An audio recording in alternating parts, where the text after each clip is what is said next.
अरे विनोद, तूने हलवाई को सारा सामान तो दे दिया है ना। अक्षय की शादी में कोई कमी नहीं रहनी चाहिए। आखिर सबसे छोटा भाई है तुम सबका। हाँ माँ, आप चिंता मत करो, मैं पूरा ध्यान रखूंगा। मंगल बेटा, तूने तो कहा था कि फूल का ऑर्डर दे दिया है, यहाँ तो फूल पहुँचे ही नहीं। अब क्या बहू की विदाई के बाद फूल आएंगे? माँ, मैंने अभी बात की है फूल वाले से, वो रास्ते में ही है। आप किशोर भैया से क्यों नहीं कहती कुछ करने को? किशोर पहले ही मेरे बताए काम कर रहा है। पास के सभी रिश्तेदारों और मोहल्ले वालों को कार्ड वही तो देकर आया था। रिसेप्शन के लिए हॉल भी उसी ने बुक किया था। टेंट कुर्सी वालों को भी तो वही देख रहा है। पर कई मोहल्ले वाले तो हमारे भरे पूरे परिवार से जलते भी हैं। उन्हें बुलाने की क्या जरूरत थी? बेटा, शादी ब्याह में तो बुलाना ही पड़ता है, नहीं तो लोग क्या कहेंगे। दादी दादी देखो ना, हलवाई अंकल हमें लड्डू नहीं दे रहे, आप इनको डांटो ना। अरे चैन सुख दे देना बच्चों को लड्डू, क्यों तंग कर रहा है इन्हें? बीबी जी, मैं कहाँ मना कर रहा हूँ, लेकिन लड्डू बनते ही ये बच्चे उठा उठा कर खा लेते हैं। अरे मैं तो इन्हें थाल में रख के परोस भी नहीं पा रहा। भागो, अब कोल्ड ड्रिंक पीने चलते हैं। भागो भागो, अब कोल्ड ड्रिंक पीने चलते हैं। जैसे कि आप देख रहे हैं, आज इस घर के सबसे छोटे बेटे अक्षय की शादी है। घर में बहुत चहल पहल है। कुलभूषण की बीवी कमला को फुर्सत ही नहीं है कामों से, लेकिन कुलभूषण और घर के बाकी लोग कहाँ हैं? आइए देखते हैं। अजी, आप यहाँ आराम से बैठकर गाने सुन रहे हो और घर में अभी तक इतने काम बचे हैं करने को। अरे भाई, मेरे सबसे छोटे बेटे की शादी है, इसके बाद तो मैं अब चिंता मुक्त हो ही जाऊंगा। और फिर घर में तुम हो, बेटे बहुएं हैं, तुम लोगों के होते हुए मैं क्यों काम करूं? मैं तो शान से बेटे की शादी में जाऊंगा तैयार होकर। अरे ठीक है, अब आप आराम ही कीजिए। एक बार अभिषेक की बीवी आ जाए, फिर मैं भी आराम करूंगी और मेरी चारों बहुएं पूरे घर की जिम्मेदारियां संभाल लेगी। इतना कहकर कमला वापस अपने काम में लग जाती है। बेटा भी, तू अब तक तैयार नहीं हुआ? किससे बात कर रहा है फोन पर? तैयार कैसे हूँ? सैलून जाने से तो आपने मना किया है, क्योंकि मुझे हल्दी लग चुकी है। भाभियों को देखो, सुबह से पार्लर में है। अक्षय की शादी हो जाती है और नंदिता बहू बनकर घर आ जाती है, लेकिन इस घर की खुशियों को मानो किसी की नजर लग गई थी। नंदिता के आने के बाद आए दिन घर की शांति भंग होती रहती। अपने माँ बाप की इकलौती बेटी को इतने बड़े परिवार की जिम्मेदारियाँ कहाँ संभालनी थी? अभी देखो ना, मेरे हाथों की मेहंदी भी अभी नहीं उतरी है और तुम्हारी मम्मी ने मुझे घर के कामों में लगा दिया। मैंने सोचा था कि घर की सबसे छोटी बहू होने के कारण मुझे सब पलकों पर बिठा के रखेंगे, पर यहाँ तो पलक झपकने की भी फुर्सत नहीं मिलती। देखो नंदू, शादी के पहले ही मेरे घर वालों ने तुम्हें और तुम्हारे पेरेंट्स को बता दिया था कि मैं जॉइंट फैमिली में रहता हूँ, तो फिर अब ये शिकायत क्यों? और फिर तुमसे पहले मेरी भाभी भी तो आई थी शादी करके, उन्होंने तो कभी कुछ नहीं कहा। नंदिता तब तो चुप हो जाती है, लेकिन ऐसा बहुत दिनों तक नहीं चलता।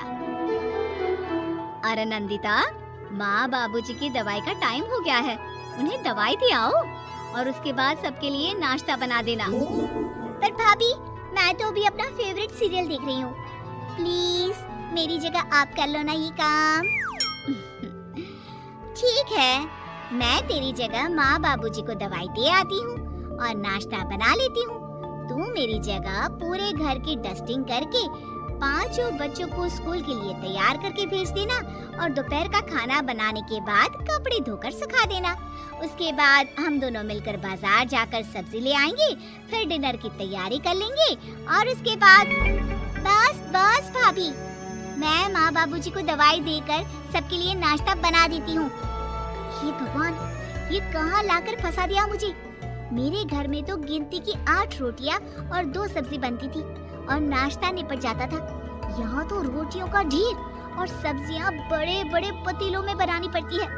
नाश्ता बनते बनते लंच का टाइम हो जाता है और लंच बनते बनते डिनर का। अभी मुझ में तुम्हारे पूरे परिवार का नखरा उठाने की और ताकत नहीं बची। मैं ऐसे नहीं रह सकती। अरे तो क्या चाहती हो तुम? मुझे अलग रहना है बस। तो ठीक है, हम कल ही शिफ्ट हो जाएंगे किराए के घर में। इतना बड़ा घर होते हुए हम किराए पे क्यों रहेंगे? ना जी ना, घर में ही दीवार खड़ी करो अपने हिस्से के आगे। घर के साथ साथ घर की खुशियों में भी दीवार खींच जाती है। ऐसे ही कई महीने बीत जाते हैं और नंदिता माँ बन जाती है। बच्चे के आने से अभिषेक के कंधों पर खर्चों का बोझ आ पड़ता है। अभिषेक का बोझ कम करने के लिए नंदिता भी पार्ट टाइम जॉब कर लेती है, लेकिन इससे उसके सर पर नौकरी, घर और बच्चे की जिम्मेदारी बढ़ जाती है। नंदिता, ये क्या है? तुमने घर भी ठीक से साफ नहीं किया, ना ही मेरे कपड़े धुले हैं। चिंटू के बाल भी कटवाने जाना था, देखो उसके बाल कितने बढ़ गए हैं। अरे करती क्या हो पूरा दिन तुम? मैं करती क्या हूँ? तुम्हारा नाश्ता और लंच बनाने के बाद चिंटू को डे केयर सेंटर पर छोड़ कर आती हूँ, फिर खुद ऑफिस जाती हूँ।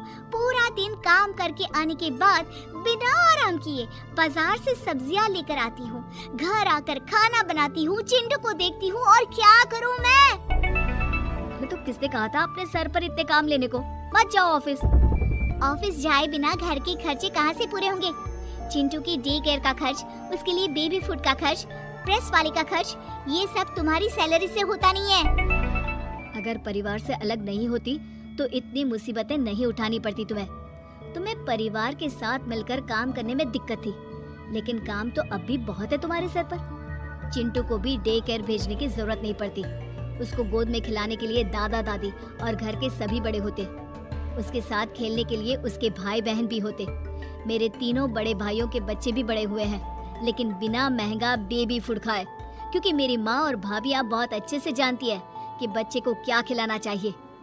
बिजली के बिल जैसे खर्चे भी सब मिलकर बांट लेते थे, लेकिन तुम्हें तो सबसे अलग रहने में ही मजा आता है, तो अब शिकायत क्यों करती हो? बस करो अभिषेक, बस करो। मैं मानती हूँ कि मैं गलत थी। मेरे एक गलत फैसले ने हमें बिल्कुल अकेला कर दिया है सबसे। एक घर में होते हुए भी हम बाकी परिवार से अजनबियों की तरह रह रहे हैं। अभिषेक और नंदिता की सारी बातें घर के बाकी लोगों को सुनाई दे रही थी। तभी कमला बोल पड़ती है। अरे नंदिता बहू, किसने कहा कि तुम अकेले हो? तुम्हारा इतना भरा पूरा परिवार है ना तुम्हारे साथ। हम तो बस ये चाहते थे कि तुम अपनी गलती समझ जाओ। अगर हम तुम्हें समझाते तो शायद तुम ना समझती, लेकिन अपनी गलती का एहसास तुम्हें खुद हो गया है, तो अब तुम समझ चुकी हो परिवार में एक साथ रहने का मोल क्या होता है। मम्मी जी, मुझे माफ कर दीजिए, अब ऐसा दोबारा कभी नहीं होगा। अरे माफी बाद में, पहले मेरा पोता जरा मेरी गोद में तो दे, और तू जाकर सबके लिए चाय बना ला। Like, share